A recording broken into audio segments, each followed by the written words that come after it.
It's time for the new heroes banner of February, and I'm kind of excited, but also just not sure what we're going to get here tonight. Hopefully we get a Floret or just something I totally don't want so I can skip. So let's just jump in and see what we're dealing with. Oh, it's engaged. Okay, it's engaged. That's not a surprise at all. Ooh, Rosado making it in. Let's start at the top with their preference weapon, Axe of Adoration. Okay, so what this essentially does is you get Slaying, and then you're going to get attack, speed, defense, and minus X on the foe, where X is like based off their special cooldown. So you can get like up to 14-ish around there, so that's a lot of stats, obviously. You're going to get 40% brave damage reduction, which is really nice. You're also going to get special acceleration, which is also very good. And then you're going to get damage reduction piercing, but it's going to be based off if the foe's defense is greater than their resistance. So if it is, they're going to get 70%. If not, you get 30%. And then lastly, you're going to heal 7 HP after combat. We then have Earth Wind Boost 3, which is going to be the speed and defense version of that. So you're getting the HP plus 5 and the speed and defense plus 7, and then Guard. So overall, pretty solid skill there as well. Then we have a new Tier 4B skill, Wyvern Rift. And this is going to inflict attack and defense minus 4 on the foe during combat. And then if your speed and defense is greater than the foe's speed and defense minus 10, so it should be pretty easy most of the time. What you're essentially going to get is you're going to get up to 7 true damage, and you're also going to reduce the foe's damage by up to 7. So like you get kind of like flat damage reduction there. And it works as a brave effect too, which is pretty solid. It's going to make Rosado pretty tanky. You're also going to get a guaranteed follow-up attack, and the foe cannot make a follow-up attack. But the crazy thing is it's also going to add the Diamant effect, which is really, really interesting. Essentially what it's going to do is increase the amount of speed the foe needs to make a follow-up attack. And this isn't like Diamant where it's on both sides, it's only on the foe.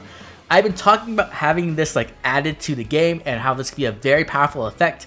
And I'm really scared of it because I think this is one way to get around no fault completely and really make it so that we can go back to like the year 2 meta with like Legendary Hector, who could actually deny follow-up attacks. So this is like a really powerful B skill. The thing is because it's so reliant on speed and defense, you're going to really want to use it on units who have that, right? It's not going to work well on units who are just really tanky but slow, or you like tank units who are very like tanky but resistance heavy, right? So the amount of units who can actually use this is quite limited. But I think the units who can use it will use it extremely well, and this will be very, very powerful.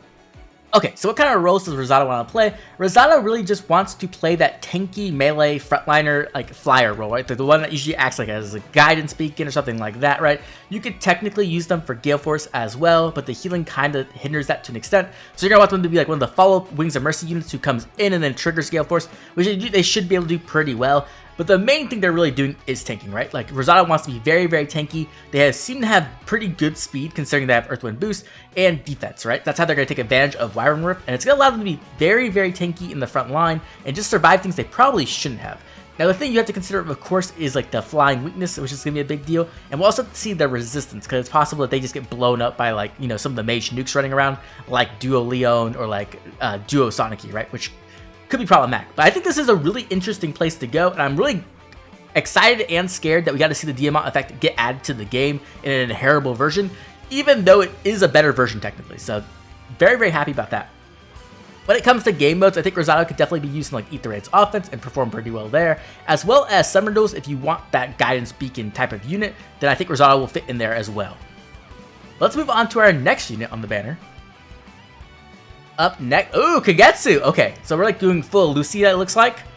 So I'm expecting a rearmed like Hortensia at the end. Oh wait, Kagestu is the demote, it looks like. So we're getting the demote second, which is not typical at all. That's pretty weird. And I'm also kind of sad that Kagestu is the one getting demoted, because like Kagetsu's a really cool character. Okay, so we have Reversal Blade Plus, and essentially what this does is if you initiate combat, or if you're within 2 space of an ally, you're going to +4 to all stats. And then you're going to inflict a penalty on the foe's attack speed, defense, and res, which is equal to their current bonus, that visible green bonus to a stat, ×2. So essentially it like kind of like reverses their bonuses into penalties. I mean, it's not amazing, it's not terrible, but it's definitely not competing with any of the Arcane weapons, right? So I don't think this is all that great. When it comes to fodder, attack speed ideal and no fault is okay. It's not bad, but it's already something we've had in the pool already. I really wish they would have done something like Finish 3 or like something like that, right? Just something to help bridge some of the skills over. Unfortunately, I think Kagetsu's going to be like not that amazing with his base build at least, so you're definitely going to want to like merge him up and invest into him and give him an Arcane weapon if you want to use Kagetsu. Okay, let's move on to our next unit. I'm expecting like an Ascended or like a Rearmed or like some kind of combination of that. Maybe an Attuned. Okay, who is up next? Okay, it is Rearmed. So Rearmed is not the main thing. So I'm thinking it's Attuned last then. It's Hortensia. Everybody called this 100%. I was literally talking to Satachi about this earlier. Okay, so finally, after so long of waiting, we have our Arcane staff, Arcane Charmer. So this gives slaying. It also restores 7 HP to allies within 3 spaces of unit after combat. And then at start of combat, if your HP is greater than or equal to 25%, you're gonna get plus 5 to all stats during combat. You're gonna get a guaranteed follow-up attack. You're gonna get special acceleration, and you're gonna get 7 true damage during combat. I'm gonna be honest, I don't think this is all that amazing. This is okay, but like there's definitely they could have went way farther with it. This seems like more like an arcane weapon you would get like year 1, like the first set of arcane weapons, and not so much the more powerful ones we've gotten like arcane like Lewin or like Prima or something like that, right? This is definitely usable though. This is way better than most of the inheritable staffs we have. Just having slaying is a very big deal, and special acceleration means that you can use some of those new like healer specials we've got last year and the new one we just got right here, which is a big deal as well. They definitely went for like a more supportive staff here with the healing, and then the 7 damage during combat is nice, but I wish it was like a percentage so you could have got more. Overall, I think this is good, but not amazing when it comes to arcane weapons. We also have a new special here though. We have Glitter of Light. What this essentially is going to do is you're going to boost your damage by 40% of the foe's resistance, and then if the special triggers during combat, after combat, you're going to apply flash on foes within 2 spaces of target. I blame DTM for this. DTM talked about this special in our podcast, and everybody said, stop it, DTM, this is disgusting, and he brought this to life. So I'm blaming DTM 100%.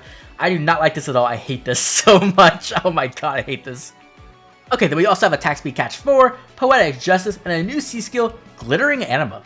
Okay, so what this essentially does is at start of turn, if your HP is greater than or equal to 25%, you're going to get a visible attack and speed +6 and Canto 1, which is already very good. But then you're also going to apply a status effect to yourself and allies within 3 spaces, which neutralizes penalties. This is essentially like the peony buff we have from her dance, which is very, very powerful and very useful. And then also at start of turn, if your HP is greater than 25%, you're going to inflict a debuff of speed and res -6, panic, and discord on the closest foes and any foes within 3 spaces of those foes through their next actions. And if that wasn't enough, you also get another anti-guard and attack speed +5 during combat if you're within 3 spaces of an ally. So this should be a preference skill, I believe, because it has the white border instead of the yellow border. So this is going to be Hortensia's preference skill, and it's pretty strong, right? Like this is giving her a ton of effects she wants and also offering a ton of support. Essentially what will happen is like she'll be able to offer panic support, discord support, stat debuff support, and she'll also have the flash special. So if she survives combat, she's going to apply flash to the entire team, which is pretty scary. The one major downside I will bring up about this is that it does take up the C skill, and as a flyer, typically you do want guidance or soaring guidance, but in the case of like something like, let's say, a Hinoka line, you don't need it as much because you have charge. So I think that's the one downside of it for sure. When it comes to roles, Hortensia is playing a nuke and a support, which is a very powerful combination of roles, and she's going to do pretty well at it. I think she's going to be a very strong unit in the right game modes. And when it comes to those game modes, I think she's going to be best probably in Eat the Raid's defense. Her ability to just like apply so many debuffs that shut down so many things is going to be very scary. And being able to put panic and discord on the nearest foe and then any foe within 3 spaces is really big, because it means it's going to hit anyone who's like within save range. So if you try to like use another unit to bait to like protect your save, they will get hit by it as well. And so I think that's already very strong. The one thing I will have to bring up though, of course, is like Winter Byleth is probably the best save in the game at the moment, and they do have like NCD. So typically Hortensia will probably die to Byleth. I don't think she does anywhere near enough damage to kill him. But even so, I think this is a very powerful skill. I could definitely see her being used there. And when it comes to SD, I could possibly see her being used on like a raid boss team, as she can give out like some nice support and also debilitate some enemies. But I'm not 100% sure on that. That's kind of more of a question mark right now. With all that said, let's move on to our final unit of the banner, the Star probably. I'm guessing it's Ivy, right? It has to be Ivy. Okay, it's Ivy, right? A new attuned hero. Okay, so we have an attuned hero. Is it attuned to Ivy, I'm guessing? Yeah, it's attuned to Ivy. What a surprise. That's really good for her, though. Okay, let's start at the top with our preference weapon, Icebound Tome. Okay, so we have Slang, and then we have the same warping we had on Summer Ivy, where you can teleport to your support partner if they're within 3 spaces, and you get the 2-space warping, which is pretty strong by itself. But also now, if your support partner is either not on the team or they probably died, then you're going to get 1 space of extra movement in that case, which is really good because one of the big problems with Summer Ivy was that your support partner would die and then she just kind of didn't do all that much. So this is a nice little like turnaround on that.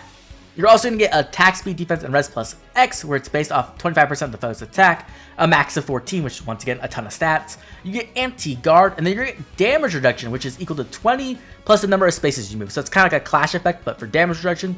And it can be up to 70%, but it doesn't work against AoEs. And then lastly, if you deal damage with a follow-up attack, you'll heal 7 HP. We then have our preference A skill, Obsession. At start of combat, if her HP is greater than 25%, she'll get plus 9 to all stats during combat. She'll get a guaranteed follow-up attack. The foe cannot make a follow-up attack. And then when she makes a follow-up attack, she'll neutralize damage reduction from any like non-special source. So, like any kind of like normal pierceable DR will get completely ignored, which is pretty powerful.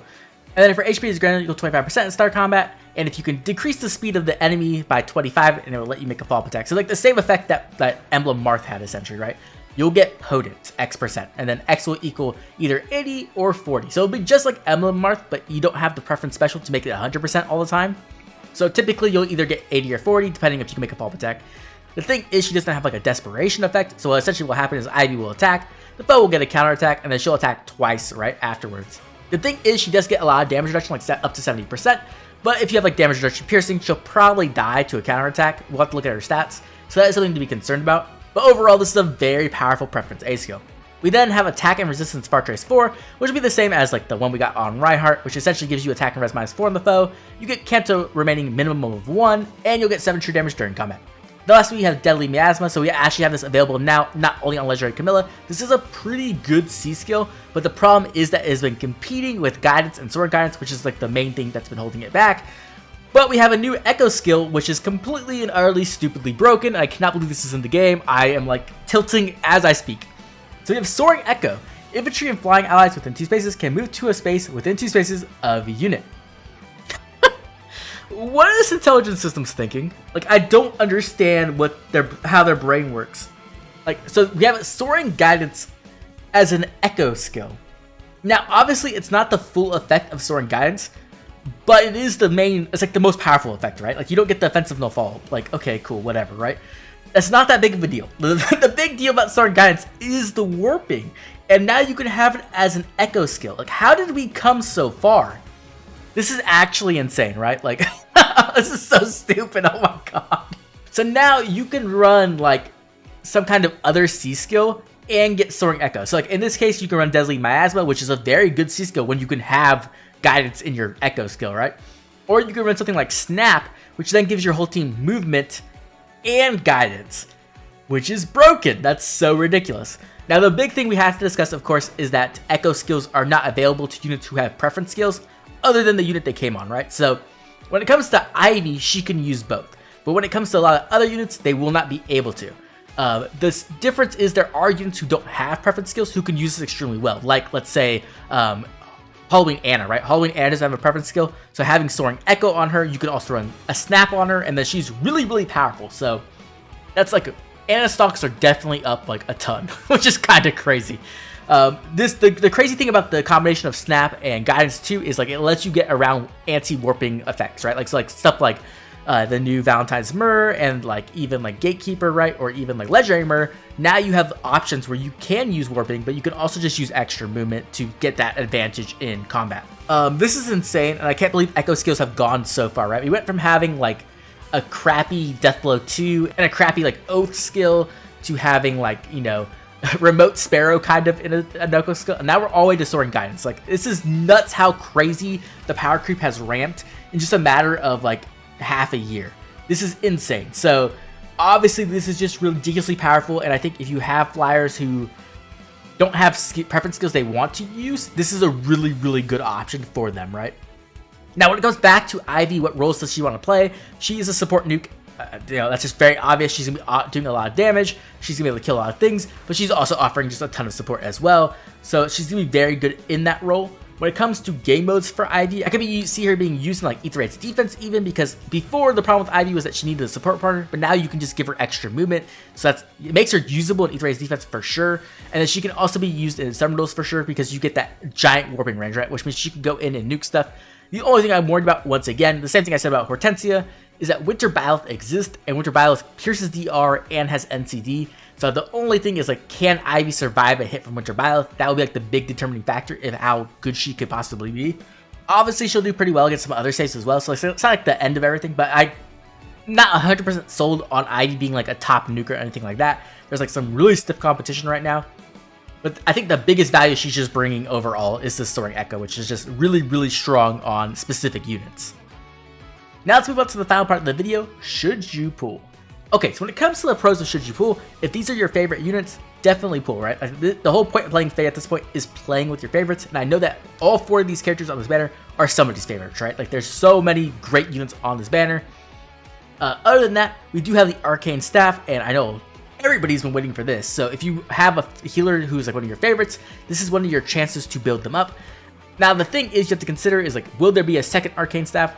Honestly, there will probably be a second Arcane Staff, but considering how long it took us to get the first one, it probably won't be for a very long time. So I wouldn't like necessarily hold out hope that we're going to get like a speedy version like within the year even. So that is something to consider, though. There's a possibility that there might be a second Arcane Staff in the future. The other major reason to pull, I think, is Soaring Echo, as like a skill is just so insanely powerful. And if you have a unit who can take advantage of that unit, like Halloween Anna, it is a very big deal, and it could be a big meta changer for things like Summoner Duels.